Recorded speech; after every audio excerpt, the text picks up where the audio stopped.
Notebook IAS आपकी सफलता है हमारा मिशन। हेलो दोस्तों, स्वागत है आपका आपके पसंदीदा यूट्यूब प्लेटफॉर्म नोट्सबुक आईएएस पे। आज हम लोग बात करेंगे एक सबसे बड़े तबाही का, है ना। तबाही में क्यों कह रहा हूँ, क्योंकि इससे बाद बहुत सारे युद्ध जो है शुरू हुए और वो मतलब शांत हो गए, लेकिन यह एक ऐसा युद्ध है जो शांत होने का नाम ही नहीं ले रहा है।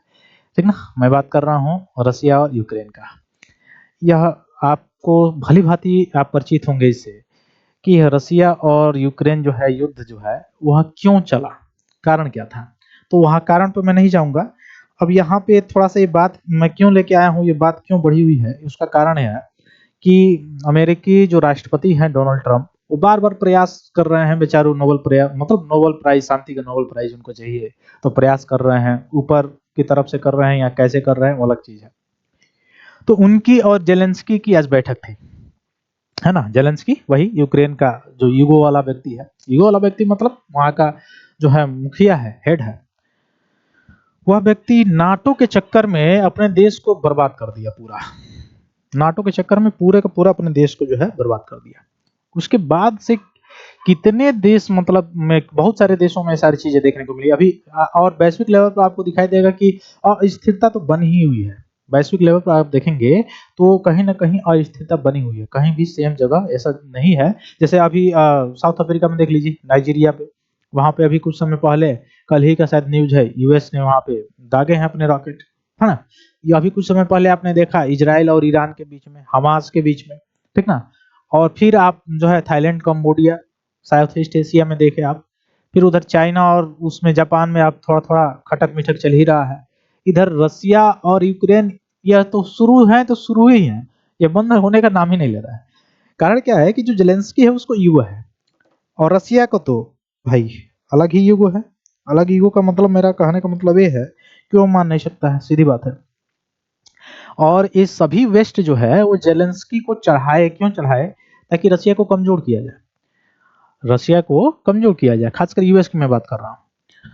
लेकिन वह ये ताकि 2 साल 3 साल इसको युद्ध में मतलब फंसाए रहेंगे, तो यह क्या हो जाएगा, ये बिल्कुल जो है इसकी जो पावर है वह कमजोर हो जाएगी। जबकि इसके विपरीत हुआ, बहुत सारे सैंक्शन भी लगाए गए, अलग अलग देशों से भी लगाए गए। अब उसके पास जो है फ्यूल्स है, उस फ्यूल्स का जो है यूरोपियन यूनियन भी करता है खरीदारी और अमेरिका भी करता है खरीदारी। रिपोर्ट में आपने देखा भारत तो करता है, क्योंकि भारत ने पहले बताया कि नेशन फर्स्ट हमारे लिए है।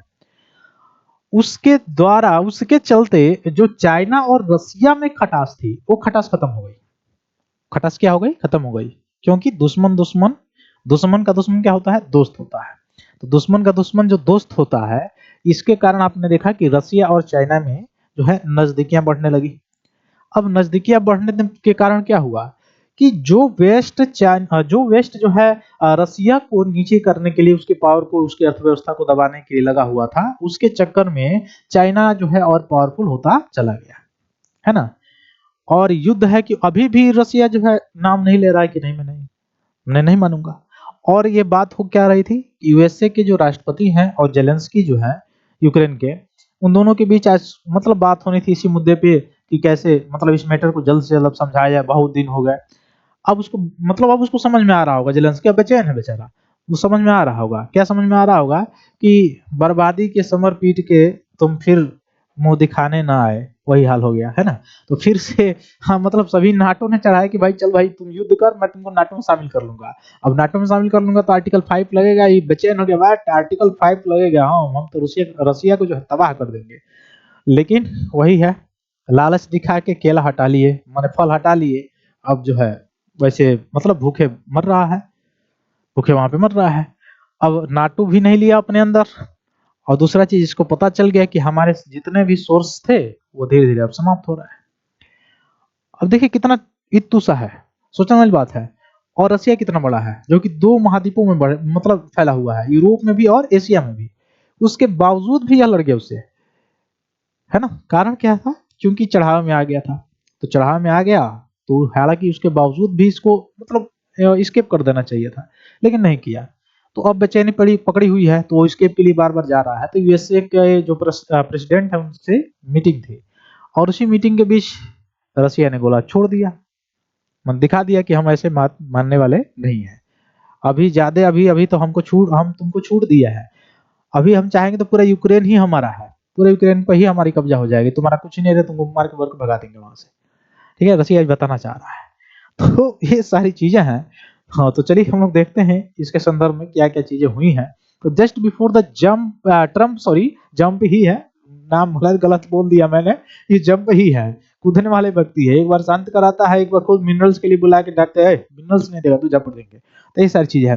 तो ट्रम्प जेलेंस्की मीटिंग जो है उसके पहले ही आपको दिखाई दिया कि रॉक की did Russia launch its biggest attack, सबसे बड़ा अटैक किया कहां पे, क्यू पे।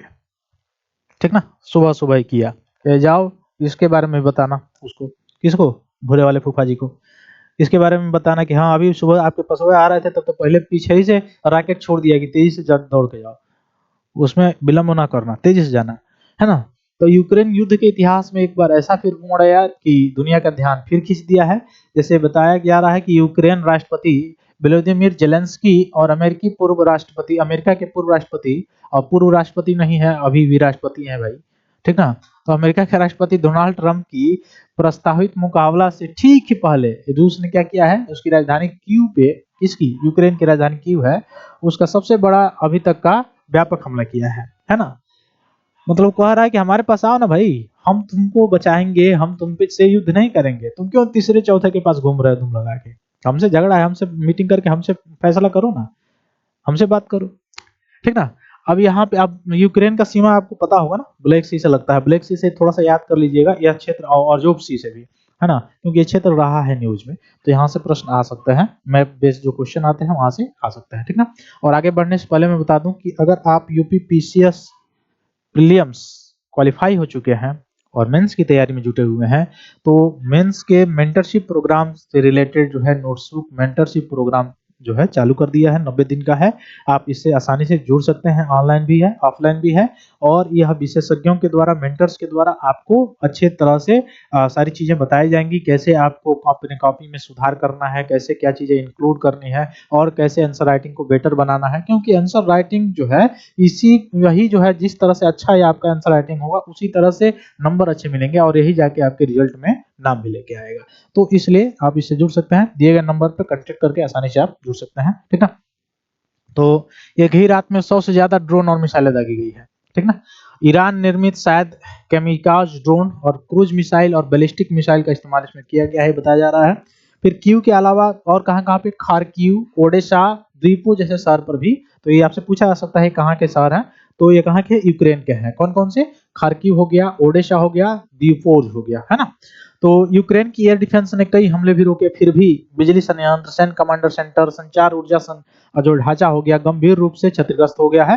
ठीक ना। तो 2022 के बाद से यह क्यू पे सबसे बड़ा घातक हमला था। 2022 में जो हमला हुआ था उससे भी ज्यादा घातक जो है ये हमला अभी क्यू पे किया गया है, जो यूक्रेन की राजधानी है ना। तो क्यू सिर्फ यूक्रेन की राजधानी नहीं बल्कि राजनीतिक शक्ति का भी केंद्र है, जेलेंस्की जो गवर्नमेंट है उसका भी प्रतीक है, और पश्चिमी देशों के समर्थन का भी पहचान आपको दिखाई देगा। ठीक ना। लेकिन इस पे हमला का मतलब ये हुआ कि अब सुरक्षा में नहीं है। अब डोनाल्ड ट्रंप और यूक्रेन जो है युद्ध के संबंध में अगर देखा जाए तो बहुत बार इन्होंने प्रयास किया है, कहा भी था कि अगर मैं राष्ट्रपति होता तो 24 घंटे में युद्ध खत्म कर देता। राष्ट्रपति होने के बाद 24 महीने बीत गए, मान 24 महीने नहीं बीत गए, 12 महीने बीत गए, लेकिन युद्ध जो है वो समाप्त नहीं हुआ, है ना। ये 24 घंटे में समाप्त कर रहे थे, लेकिन यह 12 महीनों में जो है वो समाप्त नहीं कर पाए। यूक्रेन को अंधाधुंध मदद देना यह अमेरिका के हित में भी नहीं है, यह बता इनके द्वारा वक्तव्य दिया जा रहा था पहले, हालांकि इसी पे खुद चल रहे हैं। फिर अगर ट्रंप दोबारा सत्ता में आते हैं तो बताया गया कि यूक्रेन को मिलने वाली अमेरिकी मदद कम हो सकती है, नाटो का समर्थन कमजोर पड़ सकता है, लेकिन ऐसा कोई भी चीजें जो है देखने को नहीं मिली। क्यों? क्योंकि व्यापारी है भाई, उसको व्यापार के लिए वो तो चाहता है कहीं ना कहीं युद्ध हो, हमारा जो है हथियार बिके, हथियार बिकेगा तो माल आएगा, और उसी से हमारी पूंजीवादी अर्थव्यवस्था चल रही है। हालांकि प्योर पूंजीवादी अर्थव्यवस्था वहां की भी नहीं है, प्योर पूंजीवादी अगर हो जाएगी तो फिर आपने देखा कि क्राइसिस वहां पर भी आया था। ठीक ना। तो रूस ने क्या कहा है इस हमले के जरिए कि यूक्रेन को बचाना आसान नहीं है, यह युद्ध जितना लंबा चलेगा उतना महंगा होता जाएगा, और डील करनी है तो रूस की शर्तों पे ही करनी होगी, तभी डील हो सकता है, अन्यथा ऐरा गैरा खैरा कोई भी आया तो डील नहीं होगा, है ना, सीधी बात है। रूस जानता है कि ट्रंप एक डील मेकर इमेज रखता है, वे युद्ध को जल्दी खत्म करने की बात करते हैं केवल, तो क्यू पर इतना बड़ा हमला दिखाता है कि रूस अभी भी सैन्य रूप से मजबूत है और यूक्रेन को पूरी तरह से सुरक्षित रखना असंभव है। वो चाहे तो आसानी से यूक्रेन को तबाह कर सकता है। यह हमले का यह मुख्य रूप से बताया जा रहा है कि कई विशेषज्ञ इसका मुख्य रूप से कार्य कर रहे हैं। और जेलेंस्की के सामने 3 कठिन विकल्प है, या तो युद्ध जारी रख सकते हैं लेकिन संसाधन ही सीमित है उनके पास, शांति वार्ता पर विचार कर सकते हैं लेकिन जमीन खोने का खतरा उनको मंडरा रहा है, अब पहले नहीं समझ में आया, पश्चिमी पर दबाव बनाए और दबाव में समर्थन, लेकिन अनिश्चित है, समर्थन ही नहीं मिल सकता है उतने बड़े लेवल पर, नाटो तो शामिल किया ही नहीं अभी, ठीक ना। तो ये सारी चीजें हैं जो उथल पुथल मचा हुआ है। फिर मिलते हैं हम लोग अपनी अगली क्लास में, तब तक के लिए बहुत बहुत धन्यवाद दोस्तों, जय हिंद। हेलो दोस्तों, नोट्सबुक आईएएस आपकी सफलता है हमारा मिशन के तहत लाया है बेहतरीन टेस्ट सीरीज का कलेक्शन, जिसमें यूपीएससी और स्टेट पीसीएस के प्रीलिम्स और मेंस के टेस्ट सीरीज उपलब्ध है, वो भी लोएस्ट प्राइस में। तो आप आज ही अपनी सफलता की दिशा में आगे बढ़ने के लिए हमारे टेस्ट सीरीज सेंटर दिल्ली के मुखर्जी नगर और प्रयागराज के सिविल लाइंस के सेंटर पर जाकर टेस्ट सीरीज परचेज कर सकते हैं। आप अगर ऑनलाइन टेस्ट देना चाहते हैं तो आप डिस्क्रिप्शन में दिए गए लिंक द्वारा आप हमारे ऐप को प्ले स्टोर के माध्यम से डाउनलोड कर ऑनलाइन टेस्ट सीरीज परचेज करें और अपनी तैयारी को और मजबूत बनाएं। अन्य जानकारी के लिए आप दिए गए नंबर पर कॉल भी कर सकते हैं।